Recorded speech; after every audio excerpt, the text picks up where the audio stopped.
When your ass dead, dog, man, put his gun out. Sit the full wall, so bitch, don't panic, you better bitch fall. We're going to talk about the Luis Ortiz situation. I just did the video I uploaded before this was a pretty controversial video, but I had some things I wanted to get off my chest. I'm a little tired. August 5th, 2016. I'm T Street Controversy. This is T Street Controversy Live.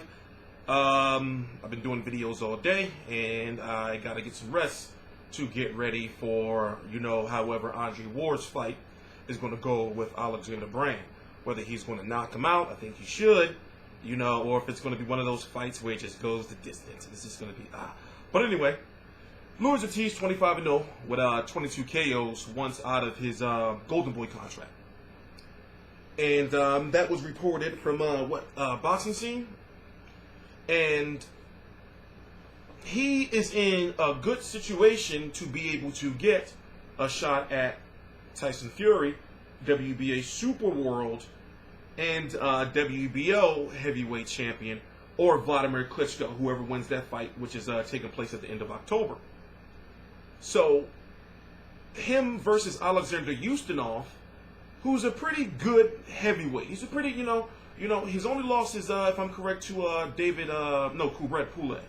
But he's about 6'9", like damn near 300 pounds. Keeps his hands high. Even though he doesn't have movement, he can box. He can box. But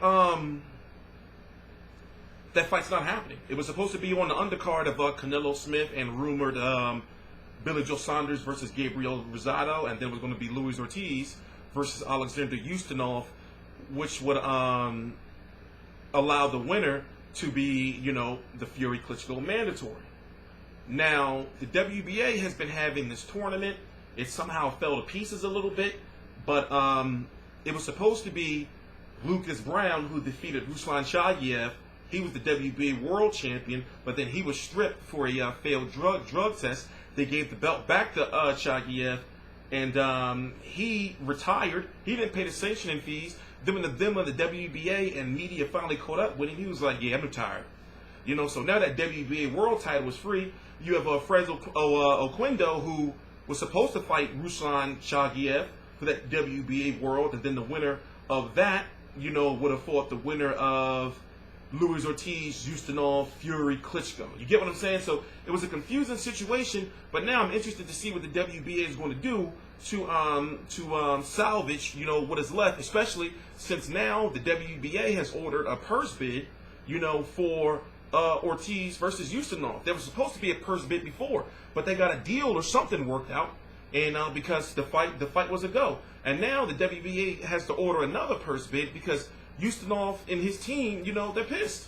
They're pissed. And I'm thinking to myself, what is going on internally with Golden Boy and Luis Ortiz? Because in my personal opinion, they've been doing pretty good by him, by getting him two, in an era of HBO budget cuts, they gave him two televised main events against Brian Jennings and against Tony Thompson. It was supposed to be Alexander Dimitrenko. I forgot to pronounce his name, but and he was on his way to be on a pay-per-view card, and then on his way after that to fight for the winner of Klitschko versus Fury.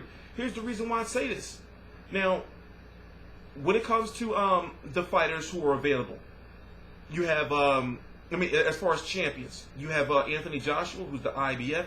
He's rumored to either be fighting Hughie Fury, but basically he's somewhat in a weird situation. Kind of got two mandatories with either Joseph Parker, who says he's going to get his mandatory sometime around the end of this year or very beginning, or Kubrat Pulev. Then, when it comes to the WBC, you have Deontay Wilder, who is likely still going to be mandated to fight Alexander Povetkin soon. When he comes back, soon after he comes back, which won't be until about maybe, I'm talking about in the ring, because he may be out for 6 months, but then we don't know if he's got to go through rehab or, we don't know what that's counting. So I'm thinking that maybe we won't see him back into the ring for maybe at least March or April. March or April. So the point I'm trying to make is Tyson Fury, if he wins, or Vladimir Klitschko, if he wins, can't go and fight one of those mandatory guys. They can try to get a fight with Anthony Joshua, but like I said, Anthony Joshua's got shit going on, so therefore they would have to fight Luis Ortiz, the WBA interim champion. And then the WBO, remember the fight Tyson Fury versus Klitschko 2 is for the WBA and the WBO. Guess who the WBO #1 contender is? Joseph Parker again. So I think that maybe somebody's getting into his ear. The first thing that comes to people's mind when they say when you say Luis Ortiz wants out of Golden Boy, oh, he can sign with Al Heyman. There is still an open lawsuit between Golden Boy Promotions and Al Heyman. I'm getting tired again. And Al Heyman can't even negotiate with Golden. It's not. He can't even negotiate with Golden Boy fighters. To try to buy him out of a contract. How are you going to court with somebody? And then you're going to say, well, listen, even though we're going to court, and try to sue each other for all this money, let's still try to negotiate this buyout. But the point I'm trying to make is, smart observers know that, Luis Ortiz is likely not going to sign with Al Heyman. Now, can Rock Nation buy him out? Maybe it's his Cuban friend, Guillermo Rigondeaux, maybe getting into his ear like, yo, listen, Rock Nation's spending his bread. You see what they did with Andre Ward, you see what they did with me. They can come, sign you out of this Golden Boy shit, and then we're going to be eating, bro. But what fights is he going to get, And also, Golden Boy would have to accept the buyout, What if Golden Boy just decides to put him on the shelf, and say, oh, why would you do this shit after we've been good to you? Because to me, from the outside looking in, I don't know what's going on internally, but from the outside looking in, HBO was done right by him. Remember, he fought Jennings. He fought Tony Thompson. Both of those are HBO main event cards that he fought. Then he would have fought Ustinov on HBO pay-per-view, as not the co-feature, but basically a highly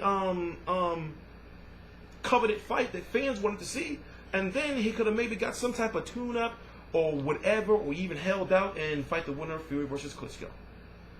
So for all the fans that have been saying, nobody wants to fight Luis Ortiz, he's the big bad wolf of the heavyweight division and all kind of stuff, this was his chance.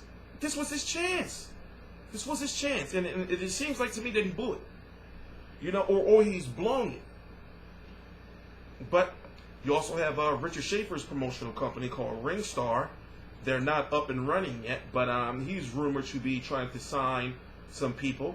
And we know what happened with Richard Schaefer and Golden Boy with the lawsuit with that, or the settlement, the mediation. I forgot what they call it. It's not mediation, arbitration. We don't know if Golden Boy will work with him again. As far as especially saying, all right, listen, Richard Schaefer, we're going to help you out by letting you buy out one of our guys. And help you get your shit started when you were a bitter enemy of us. You're the reason why we don't have no fighters, pretty much. So, it's a tough situation. But I'm T Street Controversy. This is T Street Controversy Live. I am back doing videos full time. I'm going to be doing a Google Hangout after Ward versus Brand. I'm going to be doing a, of course, a video on it. And then I'm going to be pumping out, I'm not going to say, multiple videos every day, but at least one video every day. I want to do at least 3 videos a day.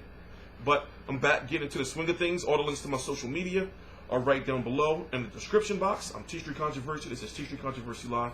Please subscribe.